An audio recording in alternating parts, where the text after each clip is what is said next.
예, 문정민 의원입니다. 아까 변호사 개업 포기 서약 네. 거부라고 이제 기사가 났었습니다. 저 역시 이거 질의를 했었거든요. 서면 질의에 답변하셨는데 이제 이게 문제가 돼서 한 번 더 그 내용을 확인해 보니까 그 서면 답변에 이렇게 말씀하셨습니다. 모든 대법관 후보자에게 퇴임 후 변호사 활동의 포기를 미리 약속하라고 요구하는 것은 바람직하지 않다. 그러니까 본인 얘기가 아니시고요. 모든 대법관 후보자에게 퇴임 후 변호사 활동의 포기를 미리 약속하라고 요구하는 것은 바람직하지 않다라고 하시면서 그 이유는 직업선택의 자유를 침해하는 소지가 있다. 그렇기 때문에 퇴임 대법관의 변호사 개업 문제는 제도적인 측면에서 논의해야 된다. 이렇게 말씀하셨습니다. 그리고 본인의 개업 문제에 대해서는 아마 간접적으로는 답변을 하신 것 같은데요. 퇴임 대법관이 사회에 이바지할 수 있는 적절한 기회와 처우가 제도화된다면 변호사 활동보다는 공익에 보탬되는 활동을 하는 문화가 자연스럽게 형성될 것이다. 이거는 이제 아마 본인의 계획이 간접적으로 반영된 것이 아닌가 이렇게 생각되는데 맞습니까? 네, 맞습니다. 예. 그렇습니다. 그래서 이 부분은 그렇게 확인을 했고요. 조금 다른 말씀을 좀 드리겠습니다. 박종철 고문 사건과 관련해서 이제 초기 전개는 경찰이 탁 치니 억하고 쓰러졌다. 그래서 이제 쇼크사 주장이 있었는데 이제 최초의 고문 가능성이 대두된 게 이제 중대에 계신 내과 전문의죠. 오연상 전문의가 공분실 509호를 목격해서 사건 현장에서 물이 흥건한 것을 목격함으로써 최초 의심이 됐다. 그런 보고가 있습니다. 맞습니까? 네, 그렇죠. 보도를 본 기억이 있습니다. 예. 그래서 이제 공식적으로 아까 말씀하신 대로 이제 여러 절차를 거쳤고 또 최환 부장께서 사체 보전 명령을 내리셨고 또 안상수 검사와 이제 검사팀의 지휘 아래 이제 부검을 하게 된 것이죠. 그래서 국가수 황적준 부검의의 결과에 의하면 쇼크사가 결정적으로 질식사라고 폭로된 내용을 보면 검안서의 내용이 한쪽 폐가 2배 무겁다.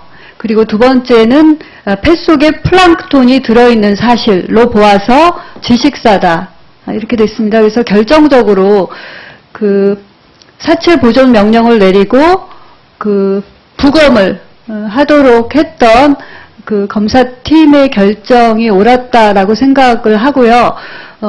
그렇지만 이제 최초 내과의 검안의의 역할 또 검시를 한 법의관의 역할이 굉장히 중요하다 이렇게 생각을 합니다. 그래서 오늘 대법관 후보자 인사청문회에서 이런 지적이 적절하냐 이런 생각을 하지만 결국 박종철 고문치사 사건의 요지는 박종철 군이 사망하게 된 게 또 변사 일종이라고 또 볼 수도 있잖아요. 의문사, 변사.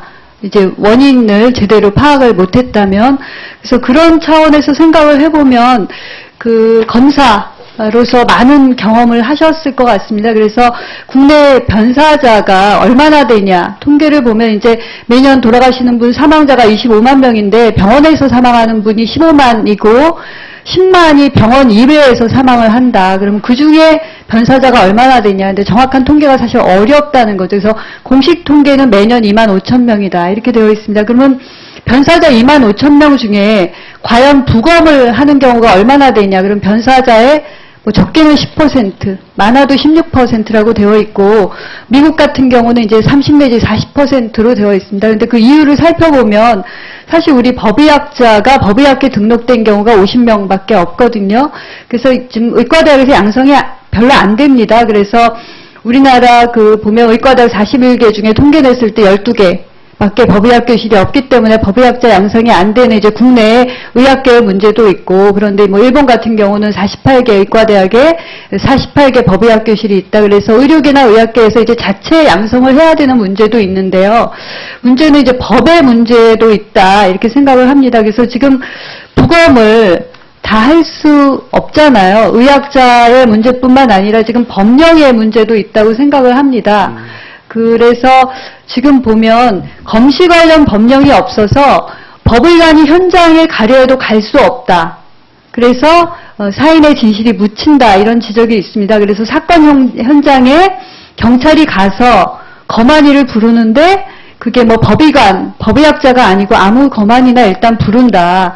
그리고 검사에 보고해서 판사에게 부검영장이 발부돼야지만이 또 이런 검시를 하다 보니까 변사, 의문사 이런 것들이 묻힌다라는 지적이 있습니다. 그래서 저는 이런 지적에 대해서 제가 법의관법을 최근에 발의를 했는데 이런 지적이 예전부터 있어 왔습니다. 근데 저는 의문사나 변사에 대한 어찌됐든 돌아가신 분과 유가족을 위해서 이런 법이 필요하다고 해서 이제 냈는데 참 그 부처마다 의견이 다른 것 같습니다. 그래서 어떤 경우는 부처 이기주의라고 할 수도 있겠고 또 현실 가능하냐 한 부분도 있을 텐데 그 검사로서 또 박정철 고문치사 사건을 경험했던 검사로서 좀 이것에 대한 간단한 의견이 있으시면 좀 주시기 바랍니다. 네. 제가 대검찰청의 제도 연구를 할 때 의원님께서 말씀하신 특히 변사 사건의 정확한 사인 판단을 위해서 제도 연구를 하였습니다.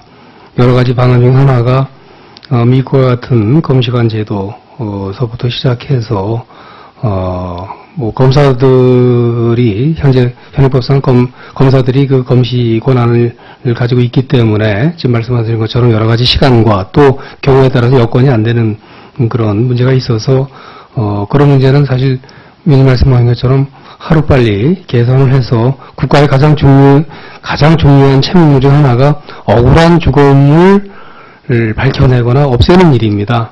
아까 말씀드린 의문사나 다 마찬가지입니다만, 그래서 위원님의 여러 가지 말씀과 제언은 전적으로 공감합니다. 예, 마치셨습니까? 네, 수고 많으셨습니다. 다음으로는 존경하는 이상직 의원님 질의해 주십시오.